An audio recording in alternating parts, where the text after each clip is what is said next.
Good thing I checked that. What's up, guys? Welcome back to Voice of the Broken. This is episode 14. Don't really have a whole lot of housekeeping I want to do. I know it's been a week or so since I've recorded the last episode, and I didn't post any shorts or clips anywhere. I kind of just let 13 sit and simmer. This one is getting us back on track to the way the Voice of the Broken is going to be going. I've reached out to a couple of guys locally, and I've reached out to other people I know that have an influencer following to try to find people who have really rocky backgrounds that I could get to come on the show. So there are opportunities there for Zoom calls and maybe guests in the actual studio, but that's not set in stone yet.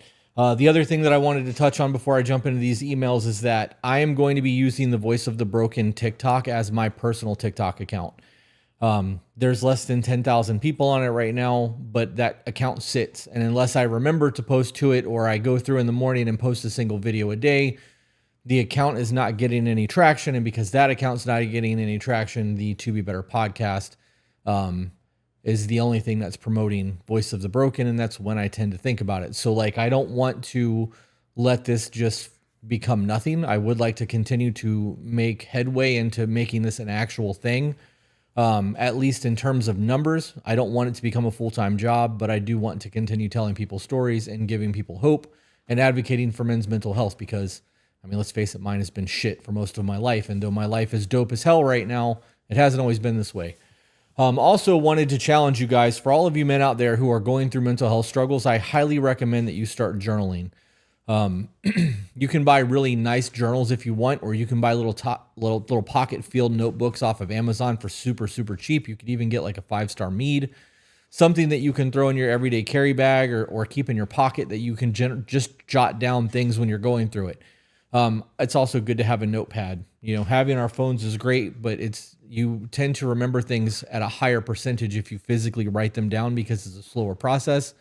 And because we don't write as much as we used to, everything is digital now. You actually have to think about what you're doing, which further cements what you're going through, or what it is that you need to do. So I am a big journal guy. I have journals in every room of my house. I'm currently redoing my everyday carry bag. I bought a really nice 511 sling bag so that I can downsize my backpack because I don't need to carry my iPad and shit with me everywhere I go. But I guess I'm redoing that, and I'm going to be carrying a small or a medium-sized journal in that sleeve so that if I have something that triggers a thought throughout the day, I can quickly jot it down because I've got probably 2,000 notes on my phone, and I don't ever go back and read any of that shit. But having a physical journal, if I know I wrote it down, I can go, oh, that's, in the beginning of this journal, it's on this page that I dog-eared, or it's the one with the coffee stain on it. Like, I'll know where the shit is, and I can just quickly go look for it and get it done, so... With that being said, guys, let's just jump into this. I am not going to name names on this podcast, even though this gentleman put his name in here. Excuse me. This email is called Can Only Control What You Can. And I fucking love that title because when it comes down to it, the only thing you can control is you. And the name of this email speaks very heavily onto the serenity prayer. And I think that when people really break down what that prayer is, that is a recipe for a successful life. I am 32 years old. Life hasn't always been easy. I have learned that in life, the only thing you have power over is you. I have learned that in life, the only thing that you have power over is how you decide to look at a situation or how you respond to it. How you decide to respond makes all of the difference, basically your own thoughts. Something that I've preached on the To Be Better podcast for 2 years and something that I will continue to preach probably for the rest of my life. You change your perspective and you change your attitude, it changes your life. Life doesn't change your perspective or attitude. It has to be the other way around. Growing up was particularly hard. There was your typical bullying. That's not what this is about, though. I grew up traveling all over. My family was and still is still very much an outdoors family. Grew up going rock climbing with my parents as often as I could. Every Thanksgiving and Easter, we would travel down to Stone Mountain in North Carolina, going to West Virginia to climb Seneca Rocks all summer long. For reference, I live in Ohio. Okay, so you guys actually traveled to do the thing. That means your parents were fucking passionate about it. Even got a chance to go out to Yosemite in California. I had a very good childhood, traveling and enjoying being a kid. My dad was the man. There was a loyal there was a local place near where I grew up where we could go climbing. And on the weekends at times, he would show people how to do certain climbs that he would do with his bare feet just because he knew he could do it. Come back down smiling his fucking ass off. He was strong, built like a brick shithouse, and in every way he was my hero. He meant the world to me. Well, fast forward a few years, I'm a freshman or sophomore in high school. My grandfather passed away, so my dad's father died. I don't know why he wrote it that way. We get your grandfather. He could have said on your dad's side, whatever. I guess that's just my brain doing what my brain does, which ended up leading me to seeing him cry for the very first time. But more importantly, I found out that he was diagnosed with Parkinson's disease a few years before, I believe. The writer's father, not grandfather, in red. That's an editor's note so that we're all aware. That means his father was diagnosed with Parkinson's. That's rough. To be able to go from that active, strong man to Parkinson's disease is going to be a very, very big fall from grace. At the time, he was 44 or 45, I believe. First time, he wasn't able to hide it. His whole body was shaking. Very much still the same man, but different. We still went on our climbing trips, still had a very active life while he was still able to anyway. I have been around someone with Parkinson's my whole life. My grandfather had it also. As far as I can remember back, he always had his tremors. He wasn't super independent because of it. My grandfather wasn't able to drive, so when I learned about my dad, it was hard to watch him slowly deteriorate from the man that I grew up with because I knew where it was eventually going to get to. This is something that runs in my family. From what I understand, there have been 4 or 5 generations of people that have gotten it. My dad's sister was diagnosed with it a few years back also. Over the next few years, I could still act like life was pretty normal. Right around graduation, I started drinking, smoking, and eventually I found my way to painkillers. I was grinding them up and snorting them. Doing as much as I could get my hands on. I did blow also at this time. They didn't call it that. I changed the name for YouTube just so that I don't get a fucking demonetization thing on here. So it's like a year after I graduated, my dad has to retire because his Parkinson's has gotten so bad. At the time I was going to college, but it really wasn't working out. For the fact that I had chosen to numb my feelings because I didn't want to think or feel the feelings I was having. So you're self-medicating to numb. This is a great opportunity for people to seek out therapy, guys. Around this time, my mom comes to me and she asked if I was okay. I lie, of course. She did get me to admit that I should probably see someone and work through all of my emotions I have going on, which started a 7-year journey of improving and working on myself that I did with a therapist. So good on you, man. This is a fucking amazing thing. So many people get caught up in the I don't want to see a therapist. They can't help me, blah, blah, blah, which I think is fucking stupid because at some point in our life, we have to learn something that we don't know. And most people don't have the skills to deal with their emotions on a normal level without throwing and breaking things or blowing up and screaming. And that's base level humanity. Now you start talking about psychiatrics and the way that our brain works and the way that trauma is held in the body and all of that bullshit. These people are trained for that. It's what they go to school for. So they went to school to learn shit, to be able to give other people the tools to learn shit, to deal with themselves. Excuse me. And there's nothing wrong with needing guidance. How many times a day do you people go on YouTube and look up something? How do I ... Therapy's no difference. The only difference is that it's working on you being you and being healthy. You would have no problem going, how do I do this new lift in the gym? How do I run a 6-minute mile? How do I train my dog? How do I fix a pinched sciatic nerve? How do I fix my mobility? None of that is ever looked down upon. But calling a therapist, we got this fucking weird stigma on it. That shit needs to go away. I ended up finding a job that wasn't bad. It was a job where I felt like I could help my mom with things. Shortly after I started that job, my dad went to the Cleveland Clinic to have surgery for his Parkinson's. The surgery was deep brain stimulation. They put in electrodes to help activate the nerves, to help with the symptoms you develop over time, and mostly the tremors. My dad was 49 going on 50, and I was about to turn 20. The surgery went well, but for some reason, his kidneys stopped working. He started dialysis for the next month. My mom, sister, and me, uncles, and our climbing family all took turns taking him to the hospital for his dialysis. On one eventful night, my dad got to get up and go to the bathroom. Excuse me. Very phlegmy today, guys. I apologize for that. He ends up falling and couldn't get back up because he's in so much pain. We called an ambulance. They got there and took him to the nearest hospital. They run some tests and come to his room to discharge him. They try to send him home with painkillers, but my mom won't let them. She said, "No, this is not my husband. He's never in pain. There is something going on with him, and we're not leaving until you find out what the hell is going on with my husband." They thought he was drug seeking. That's not part of the email, but I'm telling you that that's what it was. They're like, "We don't know. He's probably faking it. Just give him some pills, he'll go home." And most people will actually just take the pain meds and go home. You guys need to be your own advocates. You need to be your own advocates. If you find a doctor who doesn't want to treat you, find another fucking doctor. We are so quick to just take the medical advice from anyone that works in the medical field and be like, "Okay, cool." But we'll go to 15 different people for an opinion that we know in our social circles who have no specialty in anything and ask all of their opinions and pick the one that we feel like we mesh best with. Why would we not do that to a medical profession? If you go to the hospital or you go to a doctor and your doctor doesn't know what's going on and you want to have your shit figured out, find another fucking doctor. These people work for us. We go to the hospital. They are there working for us to get paid. The next day and a half, and that doesn't mean you get to be an asshole to people who work in the medical field. I'm not saying that. That whole "they work for us" is just to let you know that you can fire your doctor and find another one. I don't want anybody to misconstrue that shit. If you're an asshole to people in the medical field, you're a piece of shit to me. You can be polite and kind and diplomatic and working through things with a cool collective mindset and still get the desired outcome. And in doing so, you're not going to be hated because you were a fuckface to people. People need to remember that just because somebody's at work doesn't mean that they're not a human being. Compassion goes a long way. For the next day and a half to 2 days, they were taking blood samples, running tests, doing whatever they did to figure out what was going on. They figured out that he had cancer, bone cancer that they called multiple myeloma. Myeloma. Myeloma. I'm going to have to look that up. I don't know what it is.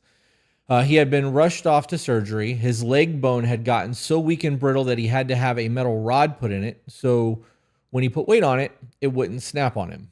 And they were going to give him pain meds and send him home. They tell us that he's got 3 to 5 years to live. Absolutely crushed me. I ended up diving further into the bottle during this time, and the years to come, I struggled to not wrap my truck around a tree, drive into oncoming traffic, not to drink myself into oblivion. What always stopped me was my mom. How could I do that to her when she was dealing with so much herself? I was lucky for a lot of reasons. The issue with everything was that they couldn't treat any of his issues the right way without messing up one of the other issues he was dealing with. Anybody that's going through this, I want to challenge you to think differently than what this young man was thinking when he was going through this, because I understand what he was going through. I understand that he was crushed. His hero was dying. And this isn't just like your hero as childhood comic book shit. Like, this is the man that you look up to and the man who has molded you into the man that you are. There's a scene in The Count of Monte Cristo at the very beginning of the movie where Edmond Dantes said, "Father, thank you, because everything I am, I owe to you." Right? And that's how I view this emailer. You would think that knowing that there was 3 to 5 years to live, that you would do the work with the therapist, stop drinking and doing the things that you were doing, and try to make that 3 to 5 years memorable with your father, because once he's gone, he's gone. And obviously your mom would need the help. I would imagine that the health is deteriorating a whole lot in that point, and that would be, I would much rather have those 3 to 5 years of memories with the man that raised me and made me the man that I believe I am than look back on those 3 to 5 years and think, damn, like I probably could have done more at the end of his life to let him know that I loved him and that I cared and that, I'm going to be okay. And I'm not shitting on him. There's nothing wrong with what obviously I would have preferred to have read something different there, but I understand the loss of the hero and the crushing depression that would come from that. For the first 3 years or so, we had very hard days, had some really good days within them also. One of my most fondest memories I have with my dad and of my dad are during this time, also along with the bad days. Well, there you go. That's exactly what I said. I just should have kept reading. For the first time, I took a trip with my dad, just him and I. We drove out west to the Grand Tetons, to the Badlands, to Wyoming. Love all of that. I absolutely loved it, and I think about it a lot. We really didn't talk a lot, but that was okay. All that I cared about was that it was just us. We drove 6,000 miles in just over a week, I believe. There's lawn maintenance going, guys, so I apologize if you hear that coming through the mics. I could probably go on and on about the good times and the bad times. So towards the end of the battle, I started to get better and somewhat clean. Stopped doing pills and slowed on the drinking as much every day. He died 7 years ago. He was a shell of the man he was growing up, but still the same man. That date is always in the back of my mind. He is always with me. He died 3 days after I turned 25. In a lot of ways, I hate my birthday because it's a constant reminder of him, of all the things that he has not gotten to see. Had just turned 56 when he passed away. When our bodies go, our minds often stay. And one of my big fears in life, because of the brain shit that I got going on, is that I'm going to end up with dementia at a younger age, 50, 60. Younger, I guess, is not really the term for that. But I'm afraid of being trapped in my body and my brain being functional and my body not being able to respond the way that it's supposed to, or losing my cognitive faculties. The idea that you got to spend 6,000 miles in a car with your dad, even if you guys didn't talk a lot, I'm willing to bet you that meant the world to him. Like, you guys got to do something that a lot of people don't. How many people actually do road trips anymore? That's something that went away in the 50s, 60s, and 70s because, or even 80s. It's easier to fly. Why would I drive across the country and spend 2 weeks in a car to get there when I can fly across it in 7 hours and then fly back in 2 or 3 days and get a little mini vacation in? Like, it's just not, the wonder of the freeway system is not there anymore. And I'm sure there's a lot of people out there who have memories traveling with their family that may not be all good. But, I remember doing road trips when I was a little kid, and there's definitely some that were not good, but there were some really fucking dope moments on those road trips. Moving on. Those years were extremely difficult for reasons I couldn't control, but I do realize that I definitely made it harder by not doing things that I was doing and numbing myself so much. By doing the things that I was doing and numbing myself so much. A year after he passed away, my mom, sister, and I took the same trip out west that me and my dad took years before. When I came back to work, this woman asked where I had been this last week. I tell her, and we talk for a little bit. I decided to ask her out. To make a long story short, we've been going strong ever since. We have had our ups and downs. Who hasn't, though? She is the love of my life. There isn't a thing I wouldn't do for her and my kids. I've gotten to the point I am not even drinking at all. Haven't for a few months. I quit chewing also on top of it. My life is dramatically different and better than it has been. I'm working out when I can. The wife even likes to go climbing. Our son is always wanting to go with me if I go. Life is hard but good. And how you decide to look at a situation will determine how it will be. How you decide to look at a situation will determine how it will be. This is my sermon. This is what I've been preaching to the world for 2 years since we've had a platform. Everything in life comes down to your perspective, and things are going to be what they are. They are going to be what they are, and you can't do anything about it other than assign meaning to what is happening. And if you assign negativity and ugliness and depression, that's what you're going to get. If you assign an opportunity, love, happiness, that's what you'll get. I believe that on our deathbed, the things that are going to flash before our eyes before we meet our maker are going to be the things that we paid the most attention to. Our memories are not going to be sitting in a cubicle. It's not going to be swinging a sledgehammer at work. It's going to be the things that we really gave our 100% undivided attention to. And if it's drama and ugliness, that's what's going to flash before your eyes. If it's love and happiness and family and rock climbing with your son and trying to, build a small rock climbing wall for him in the backyard out of 2x4s and those little plastic fucking knobs so he can start climbing at a really early age and build that gymnast muscle, dude, like, you'll remember that. Your son will remember that. So you're right. Life is hard but good, and how you decide to look at a situation will determine how it will be. It's your perspective of things. Your perspective is your reality. I've been listening to you and your wife for a few months now. I absolutely love it. It makes me feel good. It makes me really think about situations. It also makes me feel stupid grateful for the wife that I do have. She just made a bunch of peanut butter cookies because she knows how much I like peanut butter. We just bought a house a year ago. Peaches does that for me. The peanut butter protein bites that are keto because I'm always trying to diet. So that's dope. Scroll back up here for a minute. You said, I absolutely love it. It makes me feel good and it makes me really think about situation. It also makes me feel stupid grateful for the wife that I do have. I thank God every day for my woman. I really do. And I make it a point to send her messages when we're in the middle of shit. Like I'm trading my Harley in. With all the nonsense that's going on with Harley and all the woke shit and fucking the anti-white everything that they're doing, I'm not fucking supporting them as a brand anymore. They're moving their production to Thailand for certain bikes, and like it's no longer being American made, and I don't fuck with that. I digress. So I'm getting an Indian, and while I was talking to the Indian dealership yesterday and driving around and doing all the things that I had to do, I had to drive over an hour to the Indian dealership in Fort Myers. I shot her a text message on the way home, and I was like, I don't think you'll ever understand to the depths that I love you. And she's like, why would you say that? And I said, because I'm thinking about my life, and I think about where I'm at and where I was before I met you and how fucking miserable my life was. And I don't put my happiness on her, but she brings such joy to my life that I don't want to lose the happiness that I've worked for. It would be very easy for me to slip back into depression and start drinking or allowing my mental illness to take control of my life. And that would be a choice, right? Because I'm choosing not to let that be a thing. So when I think about my wife and I think about how happy I am and how lucky I am that she chose to be with me and how she chooses me every day and how we live for our relationship, I am beyond grateful that I have this. And I understand how fucking rare it is to have it because most people aren't willing to do the work to have what I have. And don't get me wrong, guys, this shit gets hard sometimes. Sometimes Peaches and I have to have ugly conversations that they're hard. And I say ugly conversations because they don't feel good. You know, you have to have a hard conversation with somebody you love and somebody's feelings might get hurt.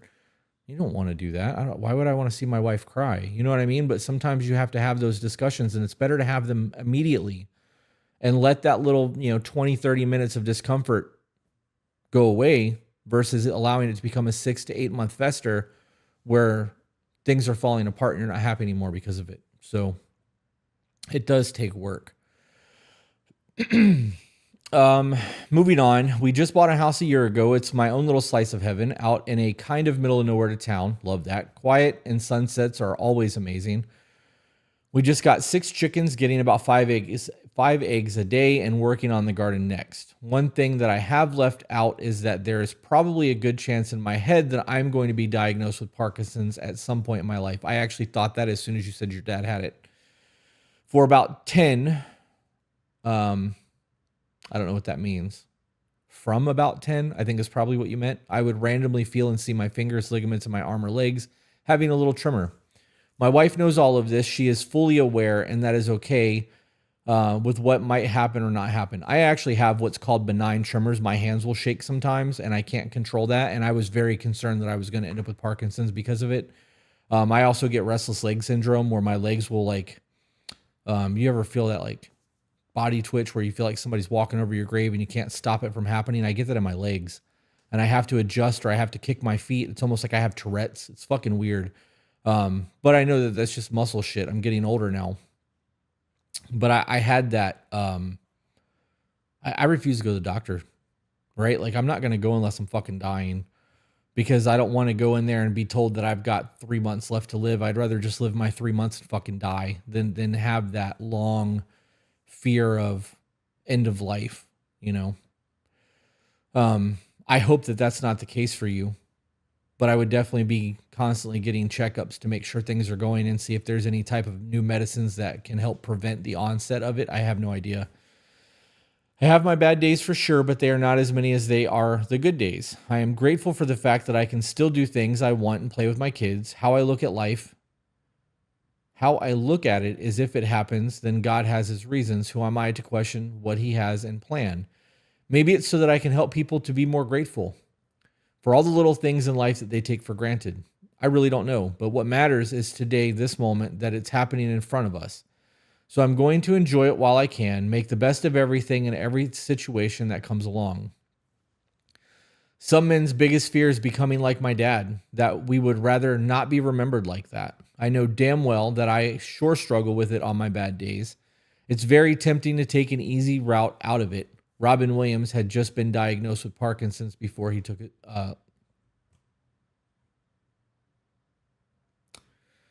My thing is, if my dad had done the same, I wouldn't have ever had the trip out west with him. I wouldn't have had a lot of really good moments with him.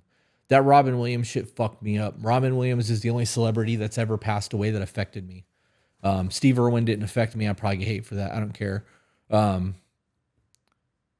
Linkin Park guy, like the jackass guy, like I didn't give a fuck about any of those people. They didn't know who I was. Robin Williams didn't know who I was, but Robin Williams' movies and his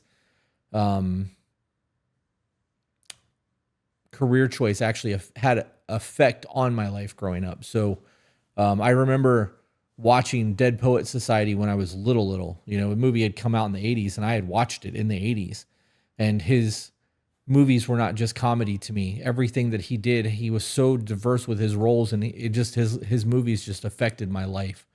So the Robin Williams thing definitely got me. I had no idea that he had been diagnosed with Parkinson's. I have to look into that now. I also think that you're right, dude. And this is what I was talking on earlier. That 3 to 5 years where you started drinking and like you could have really fucking downward spiraled and missed that trip with your dad and missed the memories that you could have had. I also think that it's important that you guys realize that your parents are not who you think they are. When you were little kids and you're being corrected and they're trying to make you into good people, even if they're hard on you, you don't know your parents if they're doing their fucking job as a parent, because they're not there to be your friends. They're there to guide you into adulthood. And who your parents are to you when you become an adult are very different than the people they are when you're growing up. And you can have very different relationships with them as you get older, and you get a different side of them in terms of mentorship, especially if you have grown into your own man, like your own version of who you're supposed to be in life. I'm glad that you didn't miss out on that. I know his experience and maybe at some point mine are extremely abnormal situations. This still raises the question, though, where is the line that you become a burden for someone else? Do you let it be? Do you just completely focus on the good? The more you focus on, the more of that will come your way. The more you focus on, the more of that will come your way. Life is to be what you want it to be. Control what you can control. I leave it at this. As much as we can do to make sure our bodies are healthy and capable, sometimes even that is out of our hands. The only thing that we have right now, the one picture, is of my dad before being diagnosed with Parkinson's. The next one with my mom was a couple of days before death. The other ones are of me and him, how much we actually looked alike and sounded like each other. Oh, he sent pictures of his dad. Oh, wow. Pictures of him and his dad. I love that. When I see pictures of people standing with their father and they're not touching, because there's a picture of them standing near each other, it makes me wonder how much of a hugger or physical contact person they were with their dad. My stepdad has hugged me less than a handful of times in my entire life, and he's raised me since I was 5. I remember when he got out of prison, and I saw him, he tried to shake my hand and I hugged him, and it was one of the most awkward fucking things ever. And like, he's just not a hugging person. Granted, he had just gotten out of prison, and you're not a very touchy person when you get out being locked up anyways, but I want to touch on something, dude, and then I'm going to jump into a different email because we're only 30 minutes in. I just read a book called You Are the Placebo, and I could go get it. It's on the bookshelf in there. I just finished the audiobook, and I bought a physical copy of it because I want to go back through and highlight things. That book talks a lot about meditation. It talks about the firewalkers. It talks about people who eat glass, the snake charmers who have been bitten by rattlesnakes that are unaffected by the venom in the bloodstream once they've been bitten. And they talk about a lot of this shit from a power of the mind thing. And if this is the only thing that you can control is your mind, then do not put stock in the Parkinson's thing. Put stock in a healthy, long life. Don't believe that that's in store for you. Believe that you are going to be unaffected by this, that this curse stops with your generation, that you are going to be the one who beats it, that these tremors are nothing more than too much caffeine. You can call this wishful thinking if you want, but this book speaks on the power of meditation. It speaks on how food medicine can be a thing. Excuse me, guys, my wife is calling me. Okay. So what I was saying is that book speaks on the power of meditation. It talks about monks and the things that they're able to do with their body because of the power of their mind. And I believe that it also speaks on the medical conditions of people who have had bone cancer and bone issues and other medical issues that they've been able to cure simply because they had belief that they were going to be cured. And I know that not everybody has the subconscious power to completely change that. But knowing that it is possible, and it has happened for people have healed tumors because they believed the medicine that they were getting that was a fucking placebo cured them, only to find out when they were told later in life that it was a placebo, the cancer came right back. And then a doctor gave them another placebo drug and was like, this one is the correct thing. This is going to heal you. And it fucking heals them because they believed in it. There's a very strong power in the mind. And I'm a firm believer in what the mind believes the body will achieve. We are capable of so much. And I think a lot of that is in the way we talk.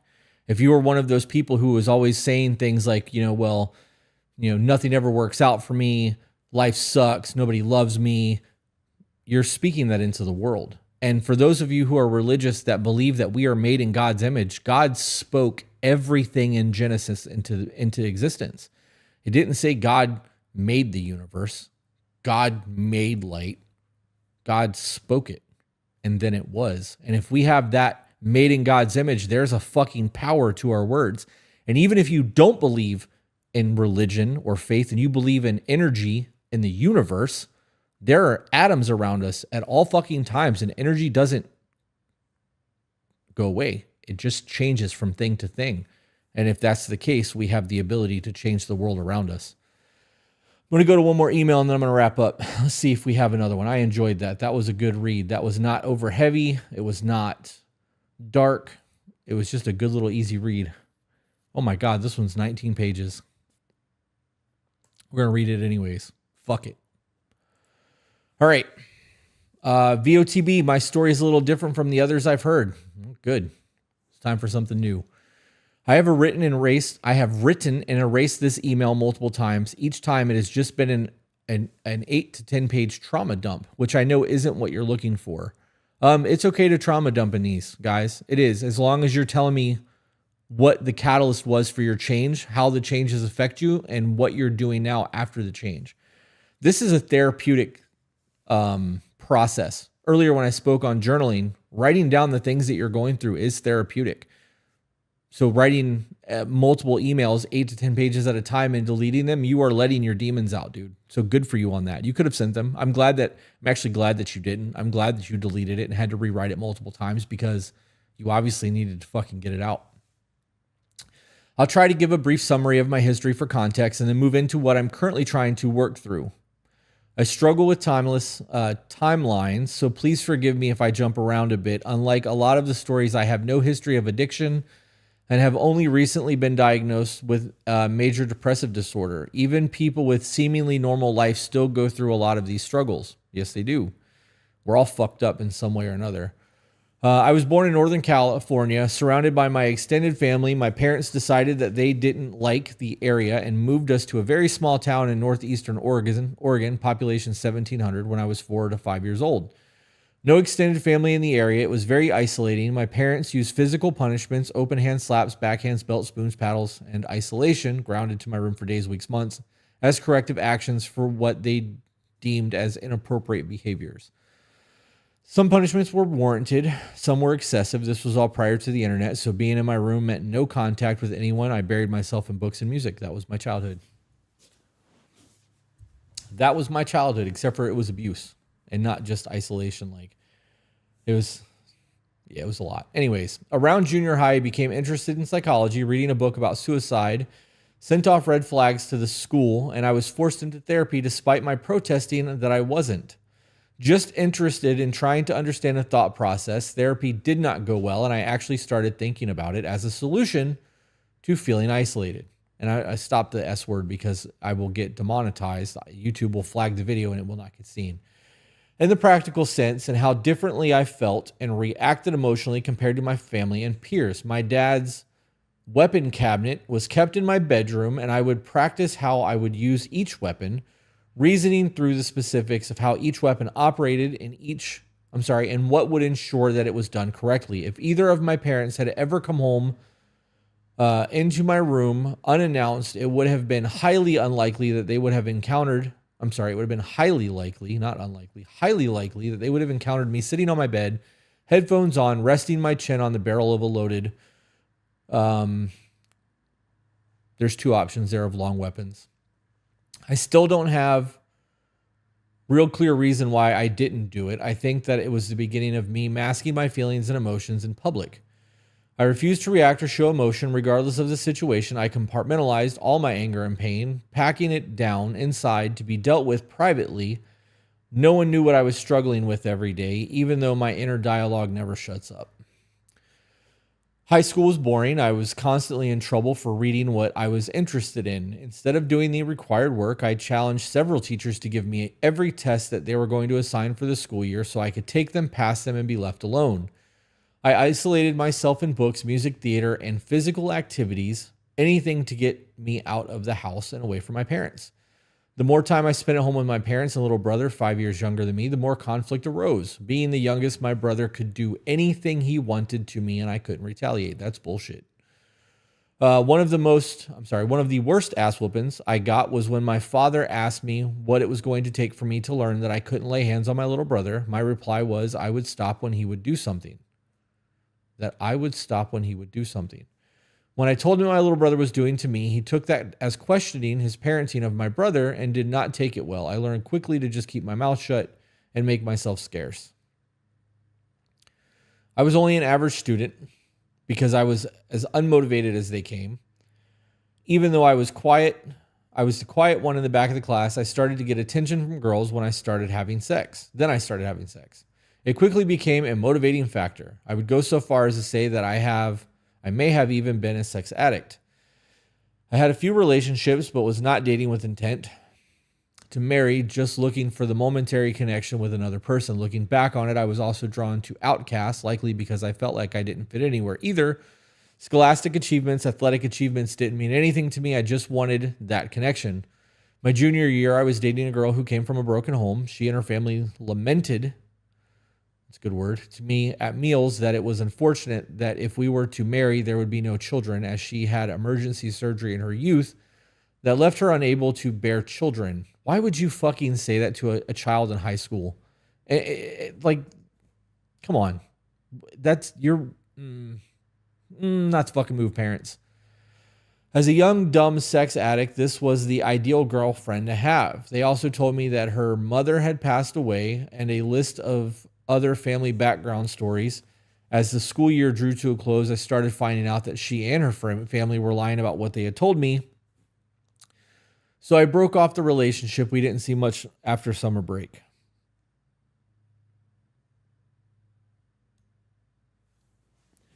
A few months into my senior year, I was getting ready to go to the football practice when she tapped me on the shoulder and informed me that she was 5 months pregnant. Was I going to marry her or pay child support? I was 17 and thought my life was over. I was right back to contemplating Control-Alt-Delete. When I told my parents, my father's response was, I knew you'd fuck up. I knew marrying her would just compound the problems even more. My refusal kicked off a series of physical and mental abuse from her, her friends, and her family. My sense of self-worth was so low at that point, I welcomed the abuse, feeling that it served as a penance for my actions. My son was born a month after my 18th birthday and a month before I graduated high school. Adultish.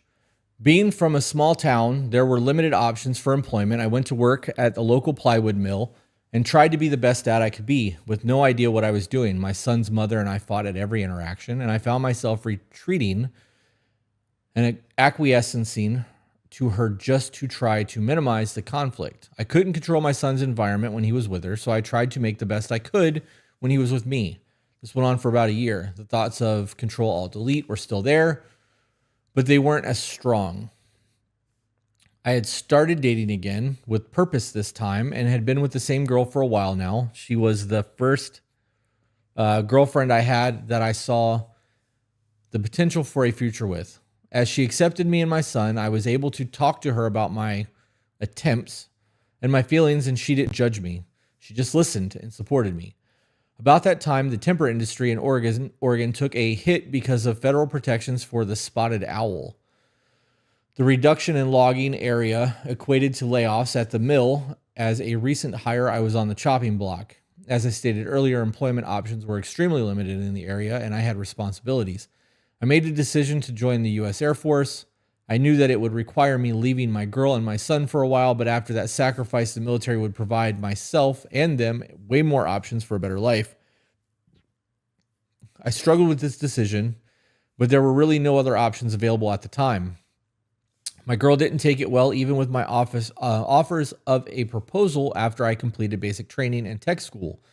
She was 2 years younger than me and was finishing up high school. Looking back, I can't blame her for balking. It would have been a lot to take on as young as we were, so we broke up. This started up the feelings of isolation and hopelessness. The extreme negative self-talk, convincing myself that I was a worthless fuck-up and everyone would be better off without me gone.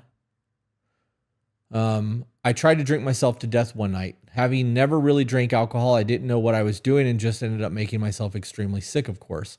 I kept all my mental issues a secret from the military recruiter. I was signed up and ready to go, just had to pass my MEPS physical and sign my contract. A couple of weeks before the appointment, I had a really bad day and was sitting in my living room watching TV, resting my chin on the barrel of a loaded 9. When my friend came in unannounced, he saw me, ran over, punched me square in the jaw. Luckily, the gun did not go off. He started screaming at me. Instead of punching him, I punched a metal door, shattering the fourth metacarpal. I agreed to let him take me to the hospital on the condition that he remained silent about what he had seen. He agreed and the bone was reset and my hand casted. Now entering the military was in jeopardy as they require a 6-month wait in the event of a broken bone. Thankfully, at that time, online medical files weren't a thing. I cut the cast off myself the night before my physical. I went to the appointment, lied to the doctor about ever breaking a bone, and gutted out the upper body and grip portions of the physical. Somehow managing to pass, 2 weeks later, I was on the plane to Lackland Air Force Base outside of San Antonio. Military. Having a low sense of self-worth actually fit the military well. Drill instructors are trained to break people down and build them back up to operate within military perimeters. I was already broken down, so their insults didn't really affect me. I breezed through basic training and moved to technical training at Shepherd Air Force Base just outside of Wichita Falls, Texas. During this time, my parents had been taking over my visitations with my son, and I was able to keep regular contact with them.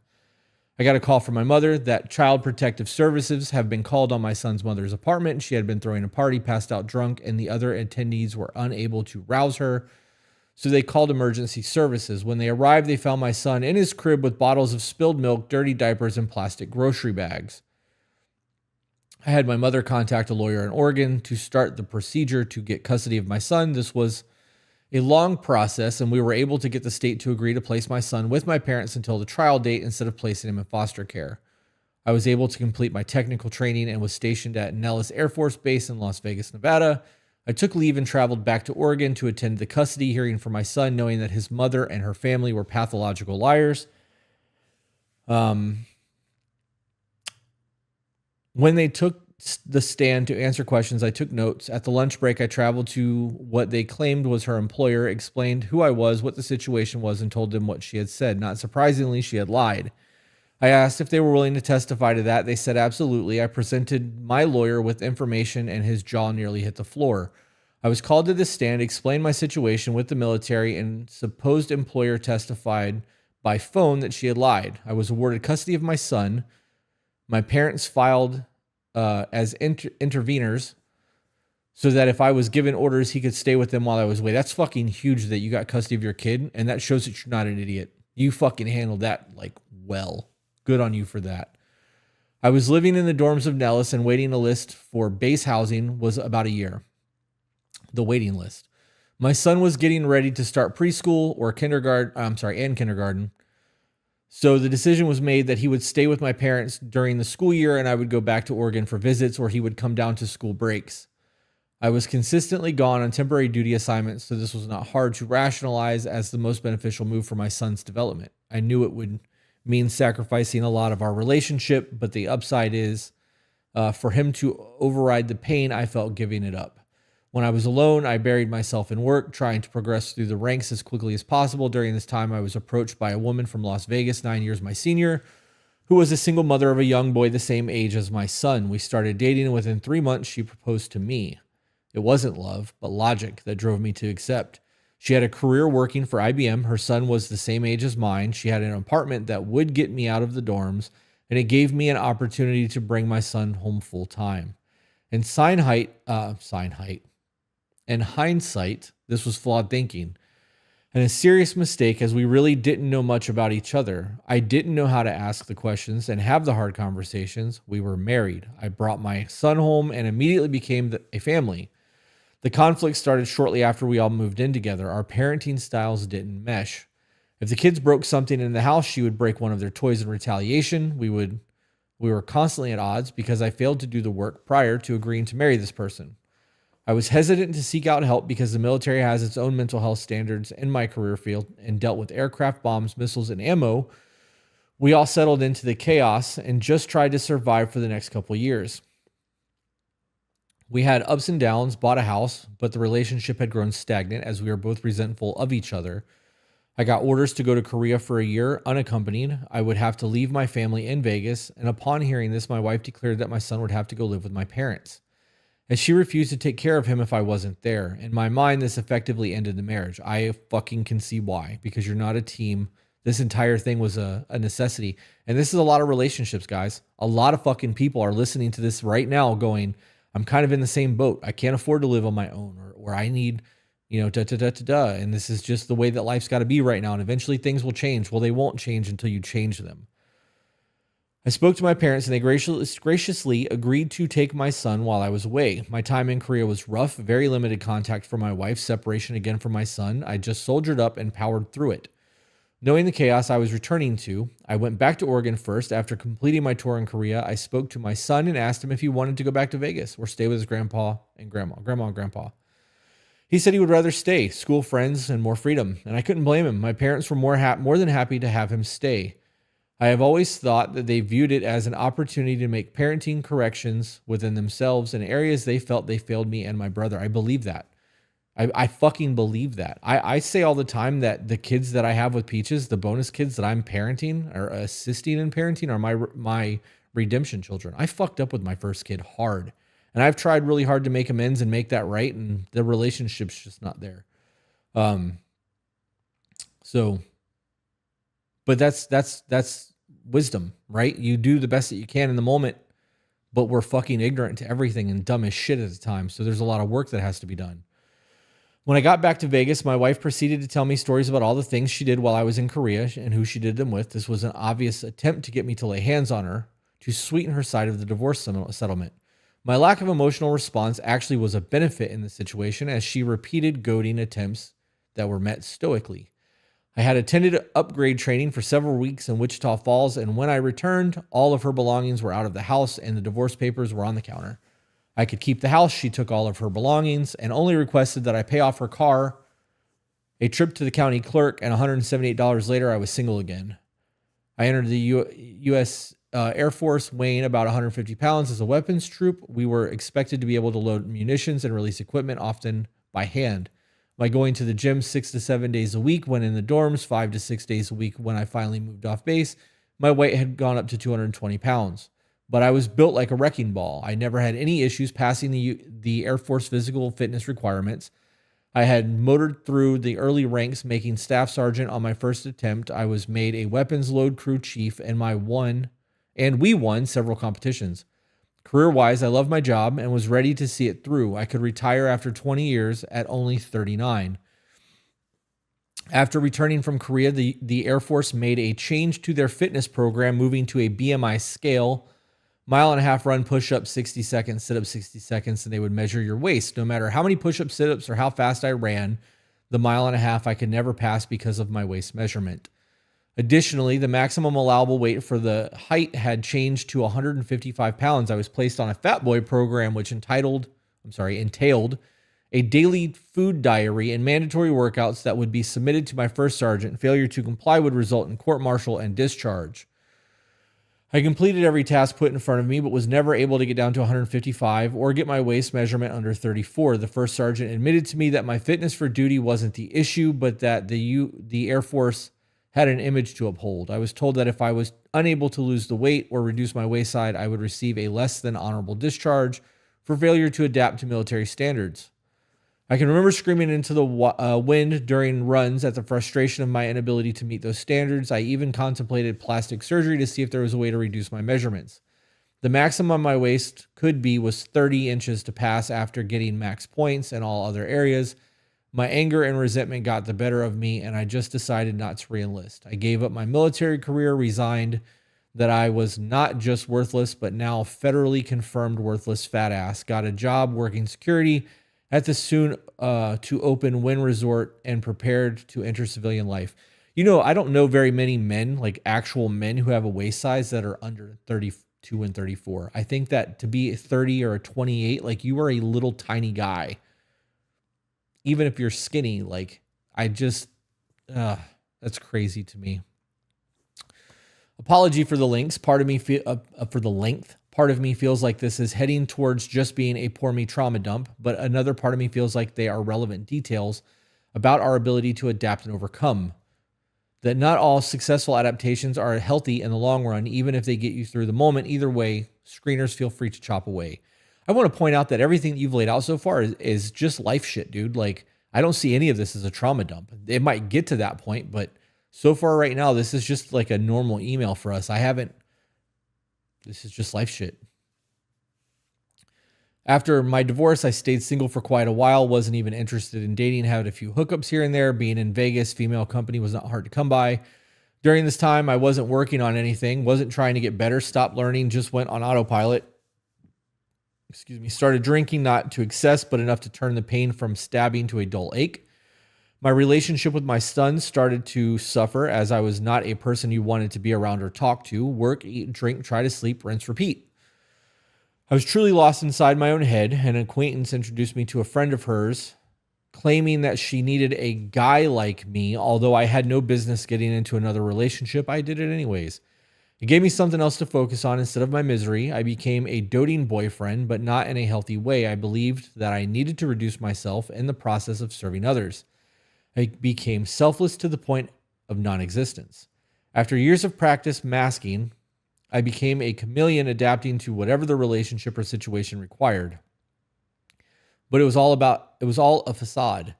Covering a broken person inside. After about a year, she told me she was pregnant. I rationalized our relationship and again came to what I thought was a logical decision that wasn't fair for me to deny her the family she obviously wanted. Because of how shitty my first marriage was, I proposed to her and she accepted. Her pregnancy was filled with problems and health challenges, which forced her to stop working. My security job at the Wynn was our only income, so I started picking up event and private security gigs whenever I could to shore up our finances. I was called into work at the Wynn and was informed that my position was being eliminated, got a 2-week severance check, and was told to clean out my locker. She went to the emergency room for pregnancy-induced hypertension the next day and was hospitalized. I panicked, rushed out and got another job, accepting a 3-day-a-week security job at another casino. A week later, my daughter was born prematurely via emergency C-section and spent 3 weeks in the neonatal intensive care unit. I applied for assistance since I had no insurance and very little income. I was told I made too much to qualify for the assistance and ended up being on the hook for well north of $100,000 hospital bills. I filed bankruptcy, sold everything I had, told my wife and new baby girl, and moved back to Oregon. I took my wife. It was the cheapest place I knew to live and start over. Things went well after moving back to Oregon. I was easily able to find work and housing in the area wasn't too expensive yet. We went from renting a small apartment to renting a small house to a bigger house to buying our own. My son even moved in with us for a time. The relationship between my son and I could be an email to itself, so I won't get too far into that. Long story short, he didn't like my rules, didn't like his grandparents' rules, and decided he knew what was best and wouldn't listen to anyone. That's young men for you. So he went off to learn his life lessons the hard way, and all I could do was tell him I loved him. Wished him the best of luck and that I would be here if he ever needed me. That's all you can do sometimes. This threw me back into my head, and to combat my overactive brain, I decided that working full-time and going to college via the GI Bill would be a good idea. My wife agreed to shoulder much of the household responsibilities as I was way overextending myself in taking this on. Because of 9/11, additional resources were provided to the GI Bill, which would have allowed us to pay off all of our debts, in addition to me getting a degree in 4 years.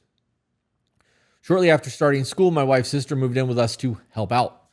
I saw this as a good thing. I was at work, at school, doing homework, trying to sleep. I got a call at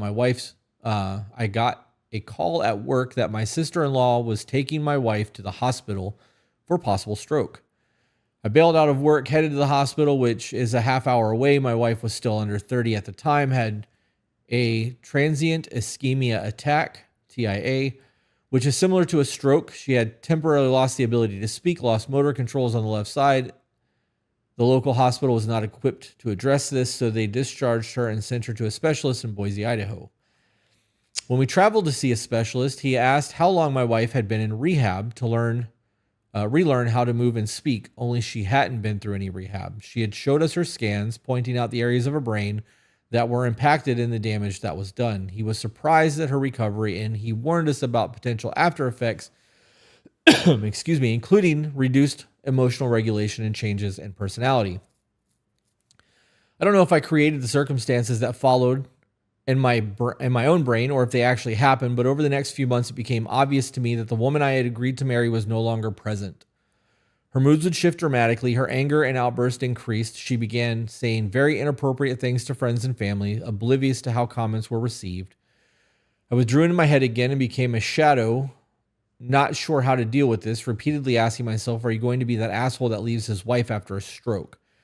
It brought me right back to being that worthless piece of shit. I tried to right the ship by getting us into counseling. We each met individually with a counselor and then as a couple.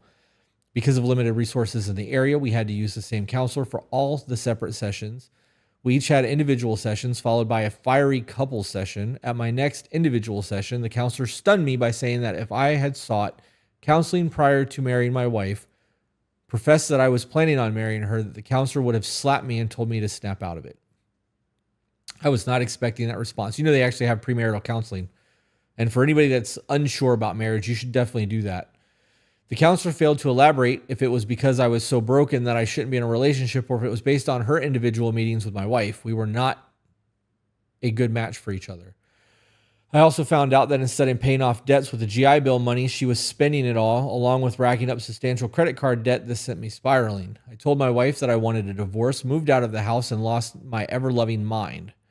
Up to this point, I had never taken any drugs of any kind and started drinking heavily, tried a variety of illicit substances, and when none of that dulled the pain or quelled the voices in my head, I went further and went full bitch-ass loser mode. I had always found I could be present and find solace and peace during intimacy. I fell back into promiscuity, as it brought me, at least temporarily, a measure of peace being in a small town. It didn't take long for my wife to hear whispers and confront me about it. Because I was too cowardly to address the issue with my marriage, I made the decision to just nuke my life. I admitted to everything and welcomed the retaliation. I deserved whatever hell my life would become. It went from an amicable split to her trying to bury me and keep me from seeing my daughter. This section again could be its own email. She took my daughter, moved back to Vegas, and weaponized an already biased court legal system to block me from all contact with my daughter. I have repeatedly reached out to my daughter on social media. She just turned 18, but I have not gotten any response. This, you guys should go watch the We Are the Parents interview on the To Be Better podcast. There's a couple who did a documentary called the We Are the Parents documentary, or We Are the Parents movie. You can watch it for free on YouTube, but it is all about the court system and how it is a big industrial business that is just there to fuck people over. I am currently an electrical lead at a manufacturing facility after completing an apprenticeship and passing the Oregon electrical journeyman exam. I do not speak to my parents, my son, or my daughter. I've reached out a few times, but I feel like my entrance into their lives would be burdensome. They are all doing well without me. If my absence supports their success, I will take the pain of separation and watch them thrive from a distance. My son just turned 30 and has a family of his own. I don't know what is wrong with me that I have never felt the extreme emotions about my children that I hear repeatedly from other parents. I would give my life for them and love them, but it was not the life-changing lightning bolt moment I hear described. Is it suppressed? Do I just not have it? Am I capable of love? Let's go back. Let's not skip that. Let's touch on that for a minute. Not everybody has that. You will never love your kids the way a mother loves their kids, gentlemen. It's just not the same. Our relationship to our children is different. You can speak on that in being a man. You can speak on the fact that we are seed sowers, so to speak, but we don't incubate. So we are never going to have that type of bond. We will have a bond, but it will never be the same as the mothers. I also think that comes down to a personality. You can only do so much for someone regardless of who they are, whether they share your DNA or not. And if they don't want you in your life, you can't force that. And sometimes you're just not going to fucking like the people that they grow into. It's okay. It's honest. Am I capable of love? Am I separated from a long-term relationship? I am separated from a long-term relationship 10 years from yet another damaged partner. I again was sought out by a woman with a history of mental illness, addiction, DV, and SA. We have known each other our whole lives, just ran in different circles and went down a very different life path. I knew about her mental illness. She refuses to discuss her traumas, and in my toxic positivity, I only saw potential and possibilities of success in improving her life. I took on her and her 4 children, who are now all adults, because of my non-productive ability to avoid conflict. I was able to absorb a lot of her abuse and manipulation early in the relationship. I would subtly try to instill modicum of order, modicum, M-O-D-I-C-U-M, modicum, civility and respect to the household, taking the high road and refusing to engage in their emotional outbursts instead of following my example. Both she and the kids labeled me as an asshole and railed against me any perimeters and required compliance. And rallied against any perimeters that required compliance. It got to the point where I knew it wouldn't do any good to speak up, so I just bit my tongue and remained silent. Selfless to the point of non-existence again. As fucked up as it is to say, I stayed in a relationship out of a misguided sense that abuse and misery was penance for all of the wrongs that I have committed in other relationships. It's not how it works. I was not worthy of loving, healthy relationships, that I didn't even truly understand what love is. Also, because of my overblown expectations of my competency and ability to be a good partner, I failed her. And that I was not strong enough to provide her with the stable and secure environment that it would take for her to work through her traumas. I can't shake that feeling of failure, even though I know that even in the perfect environment, working through her trauma is 100% her choice. I am in therapy trying to work through my own fucked upness and stumbled across some of the To Be Better content. The frankness and blunt explanations pull back the curtain on a lot of fancy terminology used in therapy. I have been binging podcasts and using Audible to listen to the book list. I joined Discord and Patreon, and I'm looking forward to listening and adding more tools to my self-improvement toolbox. I am not currently wanting to control, alt-delete myself, and after walking down the escalator for years, I finally feel I am headed in the right direction. Lastly, I am of the mind that I am supposed to be alone in this life. I wanted to share a theory I have about this and get your opinions. Before we do that, I don't think that we're meant to be alone, right? I think we have life lessons to live that we have to learn before God or the universe or whatever you will believe in will put the person that is meant to be in your life in your life. Peaches and I have both been married before. You have been married a couple times before. That wasn't it. And if it was, it wouldn't have ended. You would have been a different person for that person. They would have been a different person for you. There would have been a whole lot of work that was done. It would have been a very different relationship. It would have looked different than anything you've ever experienced. It wouldn't have just felt good in the moment. Things would have ended differently because of it. But I think we have to learn the lessons before that relationship could ever become fruitful. Because if I would have gotten Peaches 10 years ago, 20 years ago, 30 years ago, I'd have fucking destroyed who she was as a person. There's no fucking way this would have worked. Anyways, he said, I call it scattered soul theory. When our spirit blinks into existence on this plane of reality, our soul is shattered and scattered. The people that we interact with over the course of our life contain the fragments of that shattered soul. Some people represent small pieces and are not a major part of our life story. Other people represent larger pieces and play a much bigger role in our lives, and it is our task in life to seek out the lost fragments of our souls. People who live vibrant, social, fulfilling lives collect the fragments often and easily. People who struggle in life are not easily able to find their fragments and mistakenly try to fill in the gaps with sex, food, drugs, alcohol, etc. I think you're putting too much emphasis on soul and a whole lot of it removes accountability for your brain and actions. But I'm going to continue. A soulmate isn't the person with the largest fragment of your soul. I don't think it's possible to completely rebuild it. Like a crumpled piece of paper, it can be flattened back out, but it's never the same as it was before. Rather, a soulmate is a person that can hold up a mirror, show you your broken soul, accept you as broken, join you in the brokenness, and stand by you while each of you seek out the remaining fragments together. I fucking like that. Because that speaks to accepting somebody for their flaws and being willing to grow with them. So I actually really love the end of that. Thanks for reading my story and sorry it's so long. And then he says his name. I don't know who you are in Discord, but I'm glad that you're there.